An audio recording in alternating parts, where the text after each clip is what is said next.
자, 여러분. 지금부터 눈을 감고 문종하면 딱 떠오르는 이미지를 한번 그려보시죠. 아마 10중 8구는 이런 모습일 겁니다. 콜록콜록 기침하며 아버지 세종대왕 뒤에 병풍처럼 서 있는 비실비실한 세자. 그리고 툭 하면 아파서 눕고 재위 2년 만에 하고 단명해버린 비운의 약골. 사극 드라마에서 맨날 그렇게 나오니까요. 핏기 없는 얼굴에 힘이라고는 하나도 없어 보이는 유약한 선비. 그게 우리가 아는 문종이죠. 그런데 말입니다. 만약 그게 다 새빨간 거짓말이고 역사적 가스라이팅이었다면 믿으시겠습니까? 실록이 기록한 문종의 진짜 얼굴은 우리가 아는 병약한 환자가 아니라 삼국지의 관우였습니다. 키가 훤칠하게 크고 덩치는 산만하고 수염은 배꼽까지 내려올 정도로 길고 아름다운 마초남이었다는 사실. 명나라 사신들이 문종을 처음 보고 이렇게 기록했습니다. 식사. 조선의 세자는 풍채가 옥상과 같고 그 수염이 과연 아름답구나. 마치 신선을 보는 듯하다. 옥산, 즉 옥으로 만든 산처럼 거대하고 빛이 났다는 겁니다. 이건 병약한 사람한테 쓰는 표현이 아니죠. 게다가 이 남자, 요즘 말로 하면 지독한 밀리터리 덕후였습니다. 화약 냄새 킁킁 맡으며 신무기 개발하고 비 오는 날엔 직접 땅 파서 치국이 만들던 이과형 천재. 한 손에는 붓을 들고 다른 한 손에는 화약통을 든 조선판 토니 스타크이자 아이언맨이었습니다. 그뿐입니까?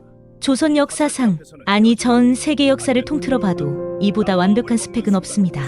태조 이성계가 나라를 세우고 태종이 기반을 닦고 세종이 꽃을 피운 그 찬란한 적장자 혈통의 결정체. 금수저?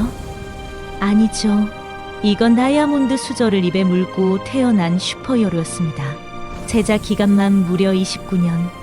인턴 생활 29년 하고 회장직에 오른 셈이니 실무 능력은 다의 추종을 불허했죠. 그런데 여기서 소름 돋는 도저히 풀리지 않는 미스터리가 하나 생깁니다. 그렇게 똑똑하고 그렇게 힘도 세고 완벽한 정통성까지 가진 이 남자가 대체 왜, 도대체 왜 자기 바로 등 뒤에서 칼을 갈고 있던 동생 수양대군의 검은 속내를 눈치채지 못했을까요? 세종대왕도 쩔쩔매던 천재, 국방부 장관도 혀를 내두르던 군사 전문가가 왜 하필 자기 동생이 연기 대상감 연기를 하고 있다는 건 몰랐을까요? 이것은 단순히 몸이 아파서 죽은 한 왕의 이야기가 아닙니다. 너무나 완벽했기에 오히려 인간의 추악한 욕망을 계산해 놓지 못했던 한 천재의 치명적인 심리적 사각지대에 관한 이야기입니다. 오늘은 조선 최고의 스펙남 문종의 뇌 구조를 MRI 찍듯이 들여다보고 그가 왜 동생이라는 이름의 암세포를 키울 수밖에 없었는지 그 서늘한 심리게임을 파헤쳐보려 합니다. 조선왕조실록 피냄새 진동하는 권력의 이면 지금 시작합니다.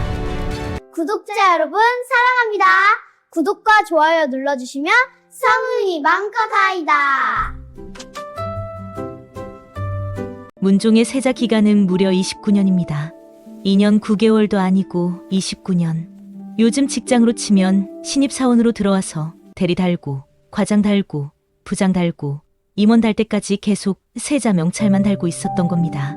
보통 이 정도 되면 사람이 지쳐서 엇나가거나 아빠 언제 은퇴해? 하고 속으로 삐뚤어지기 마련입니다. 역사 속의 수많은 세자들이 그 기다림을 견디지 못해 미쳐버리거나 반란을 꿈꾸기도 했죠. 그런데 문종은 달랐습니다. 그는 단순한 왕이 대기자가 아니었습니다. 세종대왕이라는 거대한 CEO 밑에서 실질적으로 회사를 굴리던 총괄 부회장이었습니다. 세종 후반기 8년 동안의 대리청정. 이건 말이 대리청정이지 사실상 왕이나 다름없었습니다. 세종이 눈병과 당뇨, 온갖 합병증으로 누워있을 때 사군육진 개척하고 훈민정음 반포하고 치편전 학사들 쪼아서 책 만들던 사람. 그 실무 책임자가 바로 문종이었습니다. 우리는 세종대왕을 성군이라 부르지만 그 성군의 업적 중 절반 이상은 문종의 손을 거쳐 완성되었습니다. 세종이 이거 어때? 하고 아이디어를 던지면 문종이 밤새워 기획안을 짜고 실행에 옮기는 구조였죠. 이채는 말했죠. 조이는 자신의 운명을 사랑하고 극복하는 자라고 문종은 세종의 아들이라는 그 무거운 운명을 압도적인 능력으로 증명해냈습니다. 8살의 세자가 되어 하루 3번 경연에 참가하고 활쏘기도 만렙, 공부도 만렙. 심지어 신하들이 어려운 책 내용을 물어보면 그것도 모르는가? 하고 직접 강의를 할 정도였습니다. 어디 그뿐입니까? 우리가 세종대왕의 발명품으로 알고 있는 치국이 사실 이거 세자 시절 문종의 아이디어였습니다. 가뭄 때문에 땅바닥만 파고 있는 아버지가 안쓰러워서 아바마마, 땅을 파지 말고 그릇에 빗물을 받아 재는 게 정확하지 않겠습니까? 라고 제안한 게 시초였죠. 게다가 훈민정음 창제 때도 성대묘사의 달인이었던 문종이 소리의 원리를 분석해서 세종을 도왔다는 학계의 정설도 있습니다. 문과, 이과, 예체능까지 요즘 말로 치면 사기 캐릭터 그 자체였던 겁니다. 실록에 이런 일화가 있습니다. 하루는 세종이 문종에게 주역의 이 구절이 난해한데 내 생각은 어떠냐? 라고 묻자 문종이 그 자리에서 막힘없이 해석을 내놓았다고 합니다. 듣고 있던 지편전 학사들이 꿀 먹은 벙어리가 되었다죠. 세자저하, 이 구절은 공자께서 말씀하신 인린의 예가 아니옵니까? 틀렸소. 그건 주역의 이치를 빌려와 맹자가 재해석한 것이오. 경은 주석만 보고 본질은 보지 못하는구려. 내가 다시 설명해 주겠소. 잘 들으시오. 아이고, 세종대왕님 하나만으로도 벅찬데 아들 내미는 더 지독하네. 꼼수를 쓸 수가 없구만. 그는 완벽했습니다. 태종의 카리스마와 세종의 지성을 반반씩 섞어놓은 유전공학적 기적 같은 존재였죠. 그런데 여러분, 심리학에는 더닝크루거 효과의 반대 현상이 있습니다. 너무 똑똑한 사람은 남들도 자기만큼 합리적일 거라고 착각하는 경향이 있죠. 자신이 이성적으로 판단하니까 남들도 당연히 이성적으로 행동할 것이라 믿는 겁니다. 문종의 비극은 바로 이 지점에서 싹트기 시작합니다. 내가 이렇게 완벽하게 시스템을 짜놨는데, 내가 이렇게 밤낮 없이 일하는데 감히 누가 딴 맘을 먹겠어? 그건 비합리적이잖아. 그는 자신의 완벽함이라는 거울의 방에 갇혀 정작 거울 밖에서 입맛을 다시고 있는 늑대를 보지 못하고 있었던 겁니다. 자신의 능력이 뛰어날수록 타인의 비열함을 상상하는 능력은 떨어지는 역설. 이것이 천재 문종이 가진 첫 번째 심리적 맹점이었습니다. 자, 여기서 문종의 덕후 기질을 한번 제대로 까봅시다. 문종은 조선 왕들 중에서 유독 무기와 전쟁에 집착했습니다. 그냥 군사를 길러라, 국방력을 강화하라 말만 한 게 아닙니다. 직접 작업복 입고 화약 배합 비율을 계산하고 화차 바퀴의 각도까지 지정해줬습니다. 야, 바퀴가 너무 뻑뻑하잖아. 구동축에 기름칠 좀 더 하고 발사각 15도 더 올려. 그래야 사거리가 50보는 더 나가지. 이런 식이었죠. 그가 만든 역작 문종 화차? 한 번에 로켓 화살 신기점 100발을 팍팍팍팍 쏘아대는데 당시로 치면 이건 핵무기나 다름없었습니다. 그런데 여러분, 이 화차가 얼마나 대단한지 아십니까? 훗날 임진왜란 때 이순신 장군이 바다를 지킬 때 왜군을 공포에 떨게 만든 바로 그 무기입니다. 행주대첩의 권율 장군이 3만 명의 왜군을 단 2,300명으로 막아낼 수 있었던 비결이 뭡니까? 부녀자들이 치마폭에 돌을 날라서? 물론 그것도 컸죠. 하지만 결정타는 바로 성벽 위에서 불을 뿜었던 화차 40대였습니다. 왜군 기록에 보면 조선군이 쏘는 검은 화살비가 하늘을 뒤덮어 병사들이 혼이 나갔다고 적혀 있습니다. 그 화차의 설계도를 100년 전에 이미 완성해 놓은 사람이 바로 문종입니다. 더 소름 돋는 건 이순신 장군의 거북선과 판옥선에 장착된 화포 시스템입니다. 문종은 세자 시절부터 총통 등록이라는 책을 편찬하며 화포의 규격을 표준화했습니다. 대포 구경이 제각각이면 전장에서 못 쓴다. 천자, 지자, 현자, 황자 총통으로 규격을 딱 맞춰라. 이 표준화 덕분에 100년 뒤 이순신 장군은 어떤 배에서든 규격화된 포탄을 펑펑 쏘아댈 수 있었던 겁니다. 만약 문종이 화포 시스템을 정비해 놓지 않았다면 이순신 장군이 한산도 앞바다에서 하객진을 펼칠 때 대포가 규격이 안 맞아 불발되거나 사거리가 들쑥날쑥했다면 상상만 해도 아찔하지 않습니까? 이순신 장군의 승리 뒤에는 100년이라는 시간을 건너 묵묵히 무기를 닦아놓은 밀떡 군주 문종의 그림자가 서 있었던 겁니다. 심지어 그는 동국병감이라는 전쟁 역사서를 편찬하고 진법, 즉 군대 운용수를 직접 개량했습니다. 게다가 제갈공명의 팔진도를 조선 산악지형에 맞게 뜯어고친 사람이 바로 문종입니다. 왜 그랬을까요? 단순히 밀리터리 덕후라서? 취미생활로? 아닙니다. 여기엔 문종의 깊은 정치적 계산이 숨어 있습니다. 마키아벨리는 군주론에서 말했죠. 무장하지 않은 예언자는 멸망한다. 문종은 뼈저리게 알고 있었습니다. 아버지 세종이 이룩한 찬란한 문화를 지키려면 압도적인 물리력이 필요하다는 것을요. 글만 읽는 선비들의 나라? 아니죠. 문종이 꿈꾼 나라는 한 손엔 논어, 한 손엔 화포를 든 강철 같은 나라였습니다. 그리고 더 중요한 이유, 바로 종친들의 견제였습니다. 문종은 바보가 아닙니다.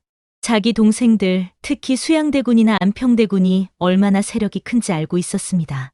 왕이 최첨단 무기와 중앙군 5위 진법을 꽉 쥐고 있으면 아무리 날고 기는 대군들이라도 함부로 덤비지 못할 거라는 계산이었죠. 형한테 까불면 이 화차 맛을 보여줄 거야 라는 무언의 압박이었던 겁니다. 형님 아니죠, 하! 이것이 정말 우리 군의 무기입니까? 소리가 천지를 진동합니다.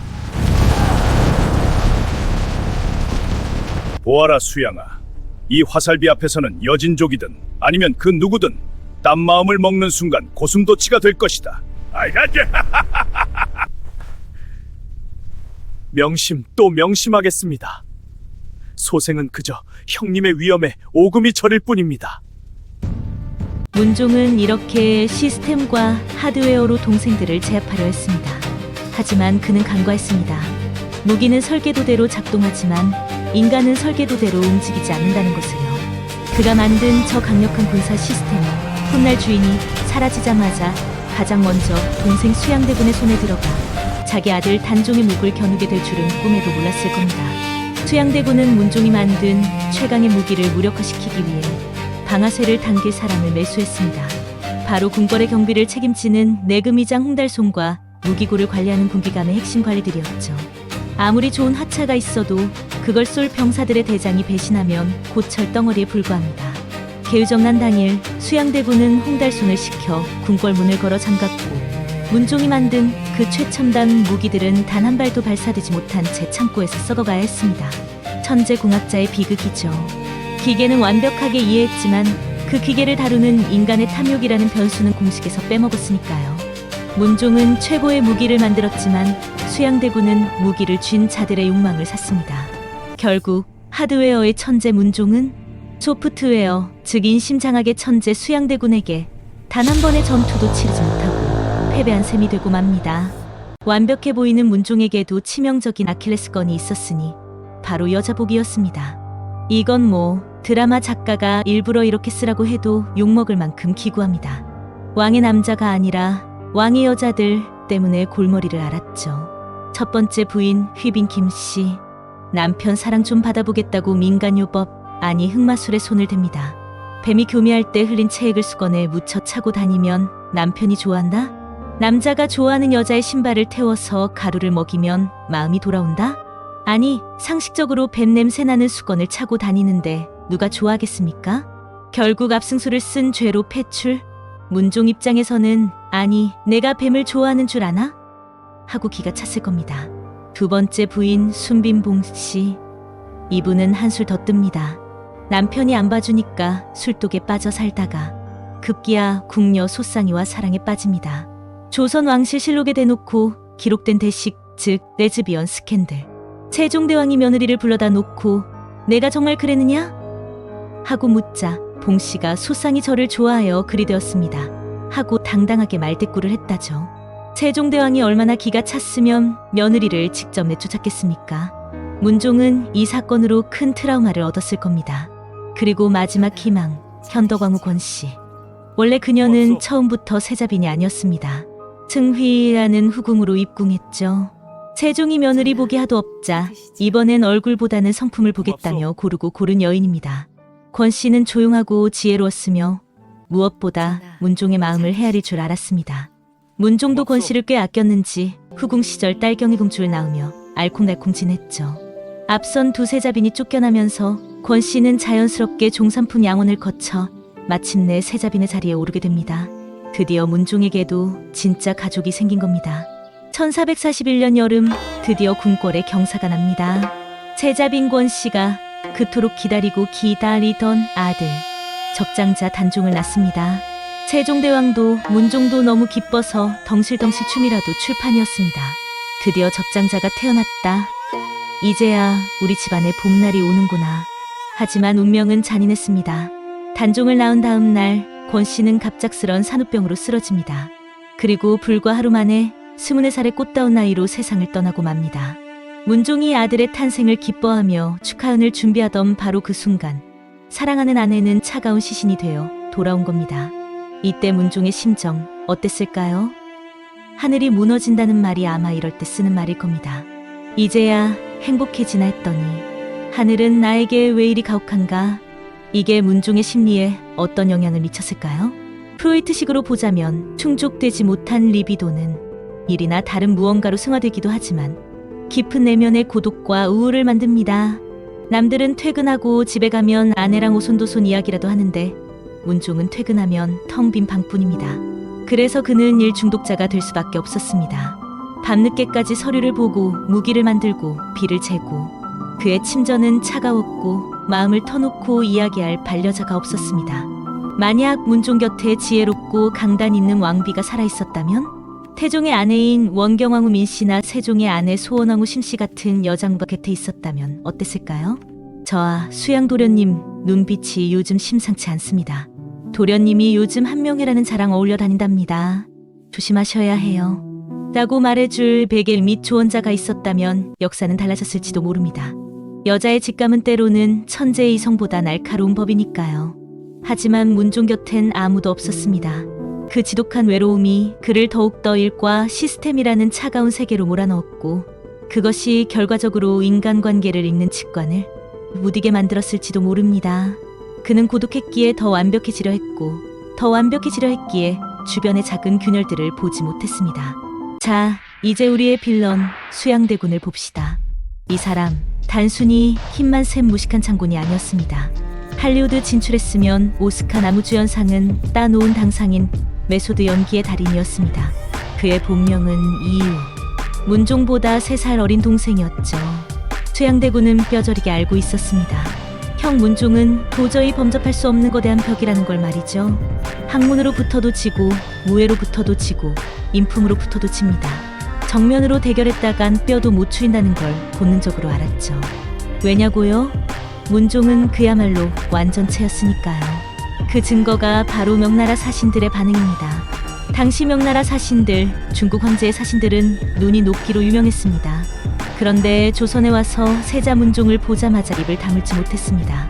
조선의 산천이 얼마나 아름답기에 이런 완벽한 인물이 났단 말인가? 마치 신선을 보는 것 같구나. 그들은 침이 마르도록 문종을 찬양했습니다. 그때 바로 옆에 서 있던 수양대군의 기분은 어땠을까요? 형은 온 세상에 스포트라이트를 받는 태양이고 자신은 그 빛에 가려진 영원한 이임자, 둘째 아들이라는 초라하고 어두운 그림자일 뿐이었습니다.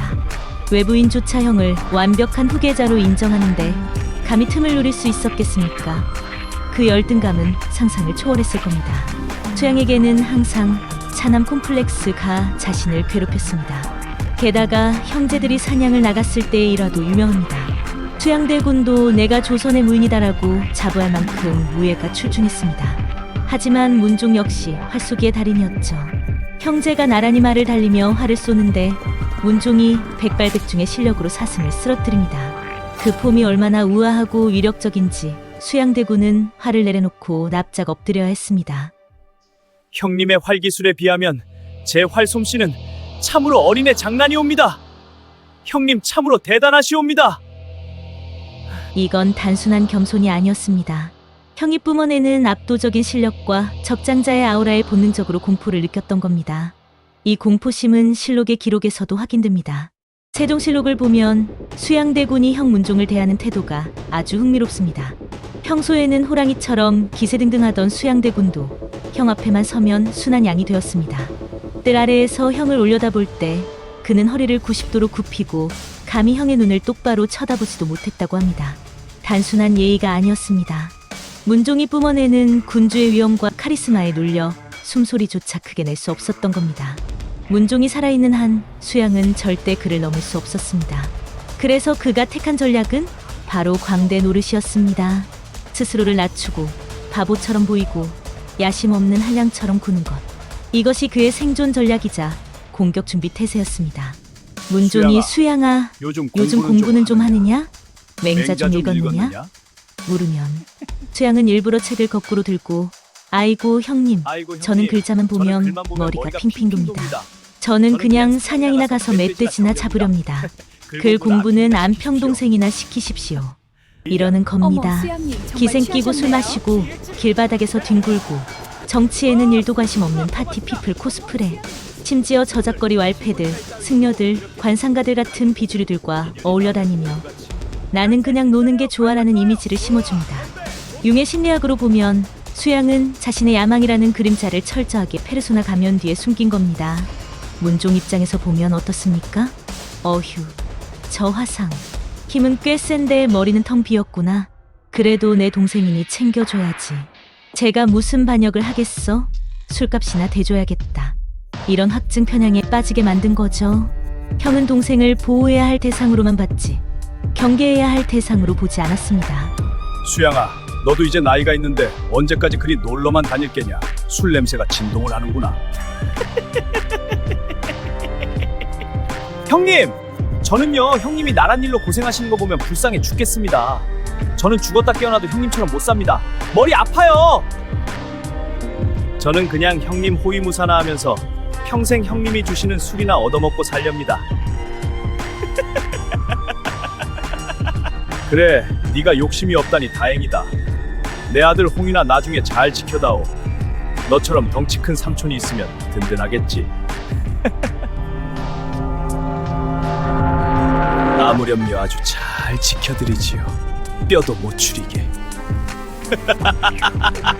보셨습니까? 저 소름 돋는 이중성. 문종은 너무나 도덕적인 사람이었기에 내 동생이 나를 속이고 있다는 상상조차 하지 못했습니다. 선한 사람은 악한 사람의 머릿속을 상상하지 못합니다. 그게 선한 자의 가장 큰 약점이자 비극이죠. 수양대군은 그 점을 정확히 파고들었습니다. 형의 방심을 먹이 삼아 괴물은 무럭무럭 자라고 있었던 겁니다. 그리고 이 늑대 곁에는 아주 영악한 여우 한 마리가 붙었습니다. 바로 한명회. 과거 시험에 밥 먹듯이 떨어지고 칠삭둥이로 태어나 무시받던 이 남자.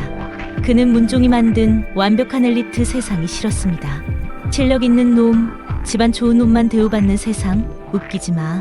난 판을 뒤집을 거야. 엘리트 형님 문종에게 열등감을 느낀 수양대군, 그리고 엘리트 사회에 분노한 한명회. 이 비주류 연합군의 위험성을 꽃길만 걸어온 천재 문종은 죽었다 깨어나도 이해할 수 없었을 겁니다. 악당들의 연대감을 말이죠. 형 앞에서는 꼬리를 흔드는 강아지였지만 뒤돌아서는 순간 이빨을 드러내는 늑대. 문종은 그 늑대에게 자신의 아들을 맡긴 셈이 되었습니다. 문종이 동생을 의심하지 않은 결정적인 이유, 바로 정통성에 대한 맹신이었습니다. 조선 건국 이래 세종, 문종, 단종 라인업은 그야말로 퍼펙트였습니다. 모두가 정실 부인에게서 태어난 적장자, 하늘이 내린 핏줄. 이건 뭐 완전히 반박 불가, 빼박 켄트입니다. 태종 이방원, 그는 서자 출신 형제들을 죽이고 왕이 됐죠. 모르긴 몰라도 그에 대한 콤플렉스가 있었습니다. 세종대왕, 그도 셋째 아들이었습니다. 큰형 양녕대군과 둘째 형 효영대군을 제치고 왕이 됐죠. 세종도 이에 대한 마음에 찜찜함이 없다고 하면 거짓말이겠죠. 하지만 문종과 단종은 달랐습니다. 그들은 태어나면서부터 왕이 될 운명이었고 흠집 하나 없는 다이아몬드였습니다. 그랬던 문종이었기에 문종의 생각은 단호했던 것입니다. 명분 없는 반란, 그건 태종 할아버지 때나 있었던 야만의 시대 이야기지. 지금은 세종의 시대, 성리학의 나라야. 감히 하늘의 이치를 거스르고 조카를 친다. 사대부들이 가만히 있겠어? 백성들이 가만히 있겠어? 명나라가 가만히 있겠어? 이것은 공자의 정명론에 대한 문종의 깊은 믿음이었습니다. 임금은 임금답고 신하는 신하답고 자신의 이름과 신분과 처지에 맞는 행동을 할 것이다. 이 시스템은 완벽하다. 하지만 문종은 한비자의 서늘한 경고를 잊었습니다. 군주는 신하를 믿지 마라.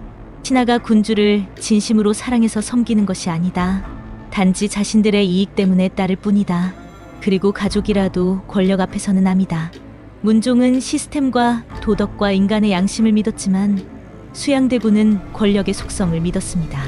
권력 앞에서는 도덕도, 명분도, 핏줄도, 인간의 양심도 종이 조각에 불과하다는 마키아벨리즘을 수양은 본능적으로 체득하고 있었던 겁니다. 정통성? 그거 무엇에 쓰는 거냐? 칼 든 놈이 왕이지. 이것이 바로 수양대군의 사고방식이었습니다. 실제로 당시 야사를 보면 수양대군이 한명회와 만나 나눈 대화가 섬뜩합니다. 대군마마, 망설이실 시간이 없습니다. 김종서가 잠든 틈을 타야 합니다. 명분은 우리가 이기면 그것이 곧 명분이 되는 것입니다. 그래, 영모라 뒤집어 씌우면 그만이지. 김종서의 목을 가져오라. 그러면 천하가 내 발 안에 엎드릴 것이다. 없는 죄도 만들어서 뒤집어 씌우면 그만이라는 이 무서운 발상. 문종의 그 거대한 자신감, 나는 완벽한 적장차다라는 자부심이 역설적으로 그의 눈을 가리는 가장 큰 안대가 되어버렸습니다. 그는 자신이 만든 도덕의 성벽 안에 갇혀 성벽 밖에서 공성퇴를 준비하는 적들을 보지 못한 것입니다. 1452년 봄, 잘 나가던 문종에게 날벼락이 떨어집니다. 등에 난 작은 종기 하나. 처음엔 여드름이나 뾰루지인 줄 알았겠죠. 하지만 그 작은 염증이 거인의 생명을 갉아먹기 시작합니다. 등창이었습니다. 지금 같으면 항생제 주사 한 방, 아니면 간단한 배농 수술로 일주일이면 나을 병입니다. 하지만 1452년의 조선에는 페니실린이 없었습니다. 고름을 짜내고 구약을 붙여도 열은 펄펄 끓고 도끼는 온몸으로 퍼져나갑니다. 폐혈증이 온 거죠. 이때가 바로 운명의 갈림길, 카이로스, 결정적 순간이었습니다. 문종은 죽음을 직감했을 때 무슨 생각을 했을까요? 아, 수양이 위험하다. 이걸 깨달았을까요? 아쉽게도 실록을 보면 그는 마지막까지 신권, 즉 신하들의 권력을 걱정했습니다. 내가 죽으면 늙은 대신들이 어린 단종을 쥐고 흔들겠구나. 그는 평생 아버지 세종을 도와 정치를 하면서 신하들의 권력이 커지는 것을 경계해왔거든요. 그래서 그는 최악의 선택을 합니다. 김종서, 황고인 같은 노대신들을 침전으로 부릅니다. 그리고 눈물로 호소합니다. 세자를, 어린 세자를 부디 형들에게 부탁하오. 전하. 이른바 고명을 내린 겁니다. 이게 왜 결정적인 패착이냐고요? 문종은 늙은 호랑이 김종서에게 어린 사슴 단종을 지켜달라고 맡겼는데 그 꼴을 본 젊은 늑대 수양대군이 명분을 얻어버린 겁니다. 어쭈? 저 늙은 간신배들이 어린 왕을 끼고 권력을 농단하려 하네. 내가 왕실의 어른으로서 저들을 처단해야겠다. 문종이 만든 안전장치가 오히려 수양대군에게 쿠데타의 명분을 쥐어준 꼴이 된 겁니다. 문종은 마지막 순간까지 위협의 방향을 잘못 읽었습니다. 그의 눈은 신하들을 향해 있었지 등 뒤에 동생을 향해 있지 않았습니다. 육체의 종기가 터지기 직전 그는 정치적 종기였던 수양대군을 째버릴 마지막 골든타임을 그렇게 놓쳐버리고 맙니다. 만약 그때 김종서 말고 안평대군이나 금성대군에게 군권을 줘라라고 했다면? 아니면 수양을 멀리 귀양 보내라라고 유언을 남겼다면? 하지만 그는 너무나 착한 형이었기에 동생을 끝까지 믿었고 그 믿음의 대가는 참으로 참혹했습니다. 야사에 따르면 훗날 수양대군이 끔찍한 피부병으로 고생하고 큰아들 의경세자가 요절했을 때 꿈속에 문종의 아내인 현덕왕후 권씨가 나타나 침을 뱉으며 저주했다는 소름 돋는 이야기가 전해집니다. 내 놈이 내 자식을 죽였으니 나도 내 자식을 데려가겠다. 죽어서 귀신이 되어서라도 아들을 지키고 싶었던 어미의 한. 하지만 산 사람인 문종은 정작 살아생전 동생의 칼날을 보지 못했으니 이 얼마나 통탄할 노릇입니까? 1452년 5월 14일 천재 군주 문종이 39세의 나이로 눈을 감습니다. 그의 마지막 시선은 어디에 머물렀을까요? 아마도 구석에서 울고 있는 12살 핏덩이 외아들 단종이었을 겁니다. 엄마도 없이 자란 아이, 이제 아버지마저 떠나면 천의 고아가 되는 아이. 홍위야, 미안하구나 아가. 이 아비가 너무 일찍 간다. 네 어미도 없는데 너를 두고 가는구나. 부디 강건하게 살아남거라. 문종의 죽음은 단순한 왕의 사망이 아니었습니다. 조선이라는 거대한 시스템의 중앙 제어 장치가 꺼져버린 겁니다. 문종이 살아있을 때는 꼼짝 못하던 종친들, 눈치만 보던 신하들이 제어 장치가 꺼지자마자 욕망의 이빨을 드러내기 시작합니다. 야, 호랑이 죽었다. 이제 우리 세상이다. 가장 비극적인 건 문종이 단종을 위해 깔아놓은 그 완벽한 시스템들이 오히려 단종을 옥죄는 감옥이 되었다는 겁니다. 너무 어린 왕은 복잡한 국정 시스템을 장악할 수 없었고 그 빈틈을 수양대군과 한명회가 파고들어 시스템 자체를 해킹해버렸으니까요. 문종이 만든 화차는 수양의 무력이 되었고 문종이 키운 집현전 학사들은 살생부에 올랐습니다. 문종이 숨을 거두는 그 순간 그의 머리맡에 있던 수양대군은 어떤 표정을 짓고 있었을까요? 실록에는 수양대군이 형의 시신을 부여잡고 땅을 치며 통곡했다고 기록되어 있습니다. 형님! 형님!